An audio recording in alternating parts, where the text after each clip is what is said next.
CLAT की preparation का सबसे बड़ा मिस्टेक क्या होता है? स्टूडेंट पढ़ते सब कुछ है बट फोकस किसी चीज पर नहीं होता। तो मैक्सिमम फोकस होना चाहिए डेली रीडिंग पर, प्लस पैसेज सॉल्विंग पर, प्लस मॉक के एनालिसिस पर। तो अगर आप जेन्युइनली स्कोर बूस्ट करना चाहते हो तो ये सेक्शन प्रायोरिटाइज समझना इंपॉर्टेंट है। और टॉपर स्टूडेंट का सीक्रेट क्या होता है? They don't just give mocks, वो सिर्फ मॉक्स नहीं देते, they study their mocks. CLAT की प्रिपरेशन का सबसे बड़ा मिस्टेक क्या होता है? स्टूडेंट पढ़ते सब कुछ है बट फोकस किसी चीज पर नहीं होता और रिजल्ट मंथ्स ऑफ प्रिपरेशन के बाद भी स्कोर स्टक रहता है। Because CLAT is not about studying everything, it's about knowing what deserves maximum focus and what deserves minimum focus. And सबसे पहले एक रियलिटी चेक अपन कर लेते हैं। एक रियलिटी, क्योंकि देखो when we are preparing for the competitive examination तो रियलिटी चेक करना बहुत जरूरी है। एंड रियलिटी चेक इज कि हर क्लैट सेक्शन इक्वल नहीं होता और हर सेक्शन को इक्वल टाइम देना भी स्मार्ट स्ट्रेटेजी नहीं होती। टॉपर्स जो होते हैं या जो सिलेक्टर्स होते हैं यूजली फोकस करते हैं कि high weightage plus high scoring plus high improvement section पर ज्यादा फोकस करें। तो अगर आप जेन्युइनली स्कोर बूस्ट करना चाहते हो तो ये सेक्शन प्रायोरिटाइज समझना इंपॉर्टेंट है। सबसे पहले English plus legal, they are the king sections, है ना। अगर आप क्लैट क्रैक करना चाहते हो तो इंग्लिश और लीगल को इग्नोर करके सिलेक्शन ऑलमोस्ट इम्पॉसिबल है। अब उसके पीछे रीजन क्या है?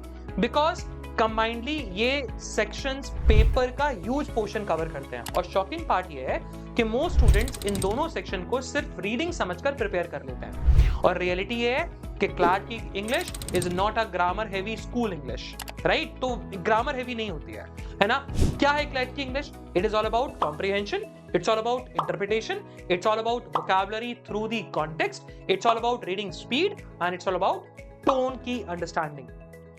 वहीं जब हम लीगल की बात करते हैं तो legal is not a law knowledge, ये भी हमेशा याद रखना, क्योंकि लॉ आपको लॉ स्कूल में पढ़ाया जाएगा तो आपसे यहाँ पर लॉ की नॉलेज टेस्ट नहीं की जाएगी, है ना। And do remember, CLAT की legal does not require prior law knowledge. It tests what? It tests your reasoning, your principal application, your passage understanding, and the elimination skills. तो maximum focus होना चाहिए daily reading पर, plus passage solving पर, plus mock के analysis पर। अगर English और legal strong हो गए ना, half battle almost आप जीत गए हो। Second, current affairs. Current affairs rank booster की तरह काम करता है। बहुत स्टूडेंट करंट अफेयर्स को लास्ट मंथ के लिए छोड़ देते हैं, सबसे बड़ी mistake. CLAT current affairs is not about mugging all the random facts, it's all about what? It's all about issue को समझना, the issue understanding, understanding the context, understanding the international affairs, the important judgments, government schemes, कई बार awards, sports को लेकर भी, reports को लेकर भी और कमिटीज को लेकर भी। और सबसे मोस्ट इंपॉर्टेंट करंट अफेयर्स में that is revision. Revision is a key to success in the current affairs section. And current affairs में सक्सेस रैंक बूस्ट होना, बिकॉज करंट अफेयर्स सेक्शन सबसे वॉलेटाइल होता है और अगर आप कंसिस्टेंट करंट अफेयर्स कर रहे हो तो ये सेक्शन रैंक बूस्टर बन सकता है आपके लिए। लेकिन अगर इग्नोर किया, सेम सेक्शन रैंक डिस्ट्रॉय भी कर सकता है आपकी। Third one, logical reasoning, that is a hidden game changer, right. अब आता है सबसे मोस्ट अंडररेटेड सेक्शन, वो है लॉजिकल रीजनिंग, जिसको हम समझ रहे थे हिडन गेम चेंजर। क्यों? क्योंकि स्टूडेंट क्या सोचते हैं? स्टूडेंट सोचते हैं बस कॉमन सेंस ही तो है, कॉमन सेंस लगाना है and done with the logical reasoning, right. But the answer is no.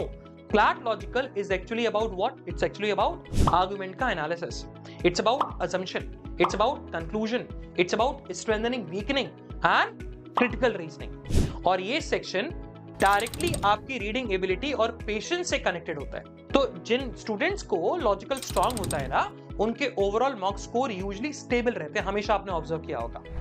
So logical reasoning को इग्नोर नहीं कर सकते। डेली 2 से 3 पैसेजेस भी ह्यूज डिफरेंस क्रिएट कर सकते हैं। सो 2 से 3 पैसेजेस डेली बेसिस पे प्रैक्टिस करो, बहुत डिफरेंस क्रिएट करेंगे। Fourth one, quant, the fear section, है ना। सबसे पहले थोड़ा रिलैक्स कर लो, है ना, क्योंकि क्लैट की क्वांट जेई की मैथ्स नहीं होती, राइट। इवन 11-12 की मैथ्स भी नहीं होती। आपको एडवांस कैलकुलस नहीं करना होता इसमें। क्लैट की क्वांट है क्या? क्लैट की quant is all about percentage, it's all about ratio, it's all about average, it's all about basic data interpretation, it's all about profit and loss और इंटरप्रिटेशन, राइट। प्रॉब्लम मैथ्स नहीं होती, problem speed और panic होता है, problem fear होता है from the maths. बहुत students quant को देख के ही मेंटली गिव अप कर देते हैं और वहीं टॉपर एडवांटेज क्रिएट कर लेते हैं, right. Even attempting 8 to 10 questions correctly in quants can create a massively boost rank, right? आपकी रैंक को बहुत बूस्ट कर सकता है. So instead of avoiding quant, master the basics and DI interpretation.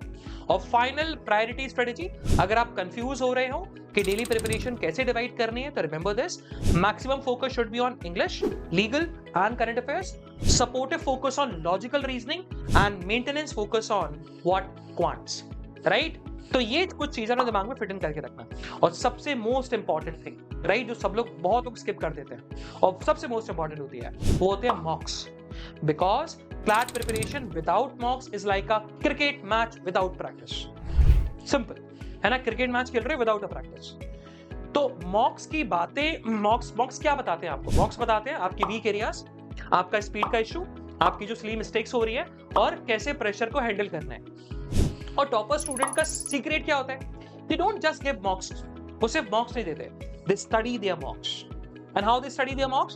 They basically analyze the mocks. So stop trying to read or study everything randomly, because CLAT is not won by a student who studies the most. It is won by the student who focus on the right thing consistently. Do smart. Do remember that. And do remember the last slide: smart priorities create smart ranks.